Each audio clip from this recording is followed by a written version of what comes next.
Hey guys, Doug B here. Thank you so much for watching. I really do appreciate it.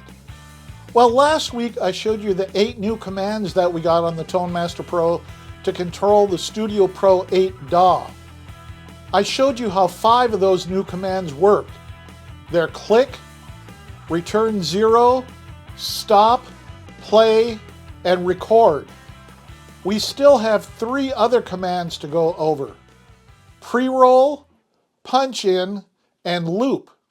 Now, unless you never ever make any mistakes ever, those 3 commands will be really important to learn how to use. And of course, we should also go over how to export your track once you're done with it. As I mentioned last week, if enough of you want me to do a full demo using guitar, bass, drums, keyboards, and maybe vocals, leave me a comment down here and I will see what I can do. But before we dig into those remaining new commands and how to use them, let me answer some comments and questions that I got. Now, in last week's video, I said that you had to be in list view to be able to use the new DAW commands. That is not correct.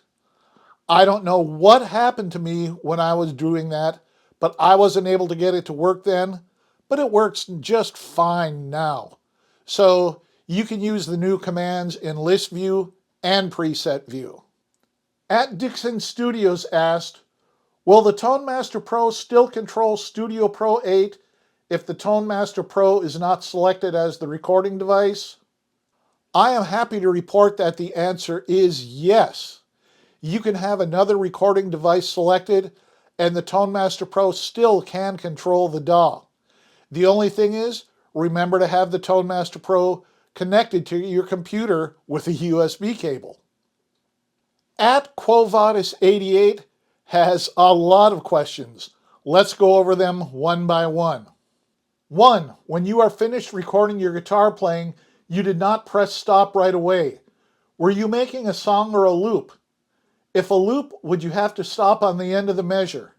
I was making a short demo recording, not a loop.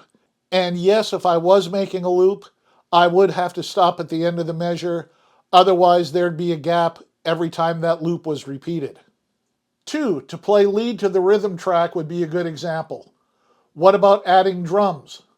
I did both of those things in this video, and I'll explain them a little bit more in detail later on. 3. How many tracks can you record? Studio Pro 8 lets you record an unlimited amount of tracks. The limiting factor literally is the space on your hard drive. 4. Where do you save the recording? I have an external 1 terabyte SSD that I use specifically for recording projects. I have around 10 to 15 years of data saved on it, and I've only used 600 gig of space. So I'm sure the remaining 400 gig of space will last me probably another 5 to 10 years since my projects are so small. 5. What is the advantage of list view? There's no advantage to list view. In this case, I made a mistake last week when I said you had to be in list view to use the new commands. That is not true. You can be in either list view or preset view. 6. How many punch-ins can you do? Are they saved after you turn the Tone Master Pro off?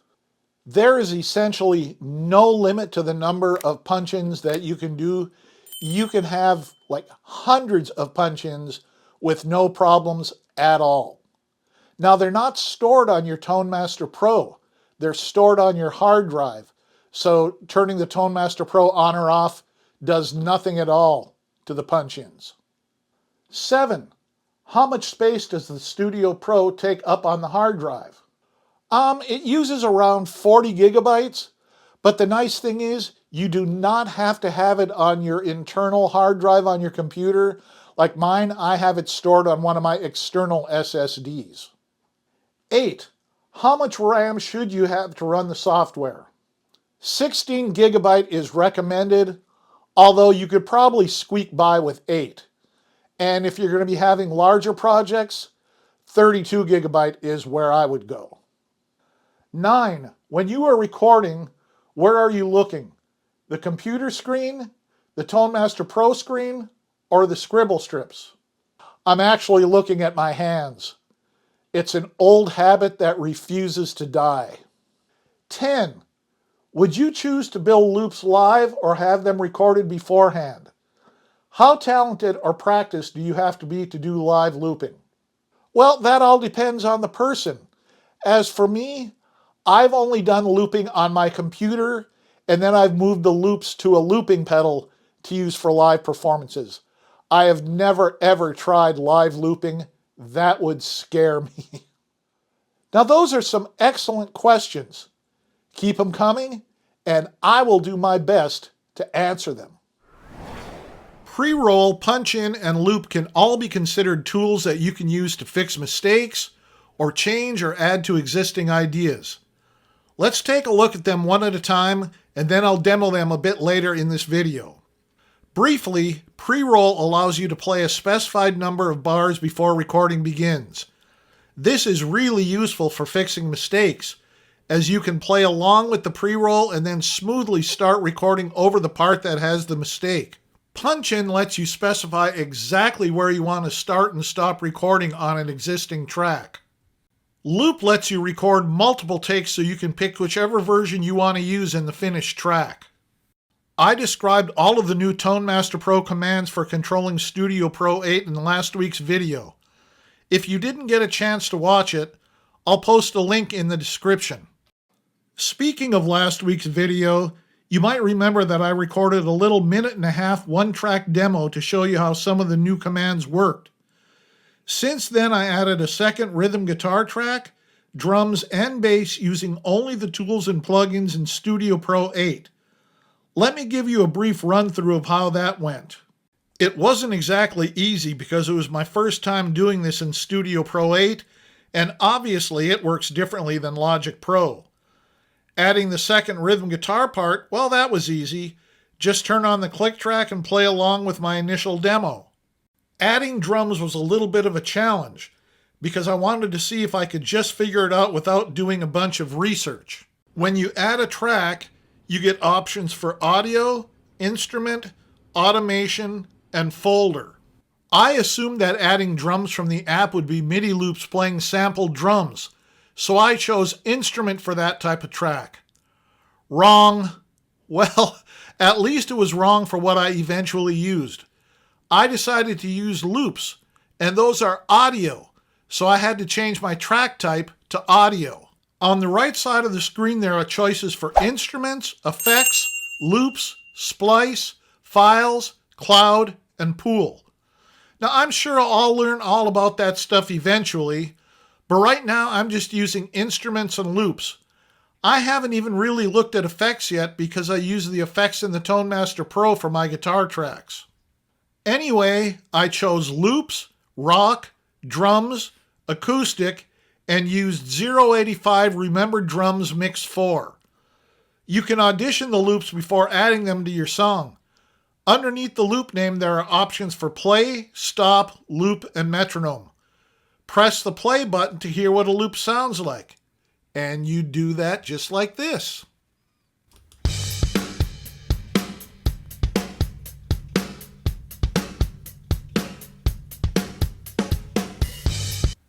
You can see that this drum loop was recorded at 85 beats per minute, but my song is at 120 beats per minute.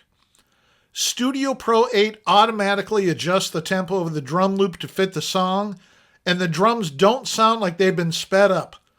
I just used that one loop and repeated it for the duration of my song. The bass part was the biggest challenge. Now, I could have just used my precision bass and recorded a bass part, but I wanted to see what the instruments were like in Studio Pro 8. Now, before I go any further, I would highly suggest that you look up a YouTube channel called Home Studio Trainer. It's run by Johnny HST, and he can show you so much more about how to use Studio Pro than I can.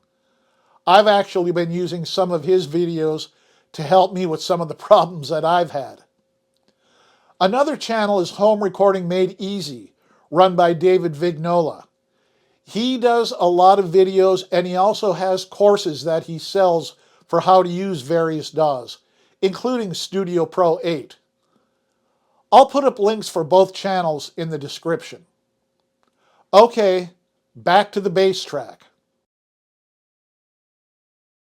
In case you didn't know, I'm also a keyboard player. On my desk I have an M-Audio KeyStation 49 Mark III, which is a 49-key MIDI keyboard. It has no built-in sounds. It's used solely for triggering audio from MIDI instruments. I figured that Studio Pro 8 would simply find it amongst all the stuff that I have connected to my Mac Mini. Everything else about Studio Pro 8 has basically been plug and play, so I couldn't figure out why it wasn't working right away. Eventually, I found out that I had to set it up as an external device, and that was a little on the stressful side. You do this by clicking on the Studio Pro tab up here in the upper left-hand corner, then you choose Preferences, and then External Devices. Studio Pro 8 has a fairly extensive list of MIDI controller setups already installed, but mine wasn't on the list. I tried using the user manual, but this was one of those times where I literally could not understand what I was supposed to do. So I Googled it, watched a couple videos, and was able to get it set up. Some of the nice things about Studio Pro 8 is the large user base, the number of Facebook groups, and a lot of videos on YouTube. My keyboard was set up, and I could see that it was sending a signal to Studio Pro 8. Next, I had to go through the list of instruments to find a bass sound that I liked. I checked out Presence, the built-in sample playback instrument. I chose bass, vintage bass pick, vintage bass pick full. I recorded a bass track, and then I did the simplest of mixes. I panned one guitar part hard left and the other part hard right. Then I evened out the volume of each track until it sounded good on my system. I'll play you a little bit of what this song sounds like at this point.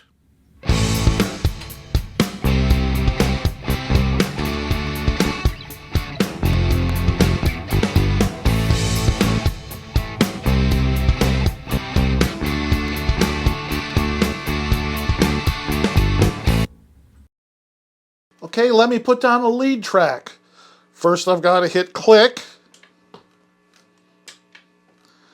and then I'll hit record.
So that's the original lead track, and then I'll come back and we will do an overdub.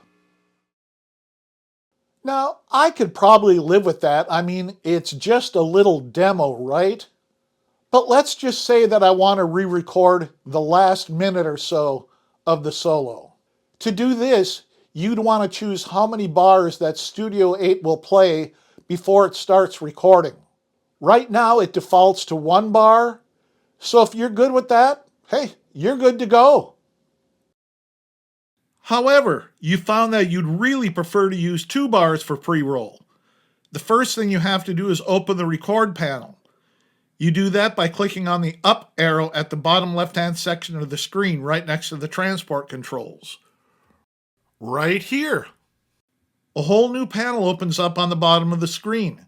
Over on the right side, you'll see punch, pre, post-roll bars. Underneath the title, you'll see pre-count and pre-roll.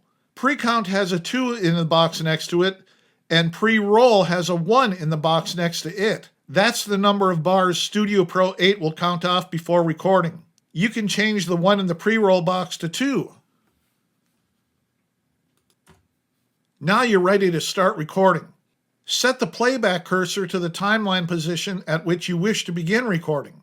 In case you haven't activated the new recording commands on the Tone Master Pro, do that now by holding down the FS mode foot switch and the tap foot switch at the same time. You'll see the 8 new commands listed on the scribble strips. Press the pre-roll foot switch to activate that function. Now press the record foot switch to begin recording. Playback begins 2 bars before the position you chose, with the playback cursor moving from left to right. Recording automatically activates at the position you chose. The record button in the transport turns red, the playback cursor scrolls from left to right, and new events begin recording to any record-enabled tracks. Recording continues until you step on the stop foot switch. Let me go ahead and demo that for you right now. All right, now I'm going to try doing an overdub on the last part of that solo. So, here we go. I have click already on. Now we have pre-roll on. And now we'll hit record.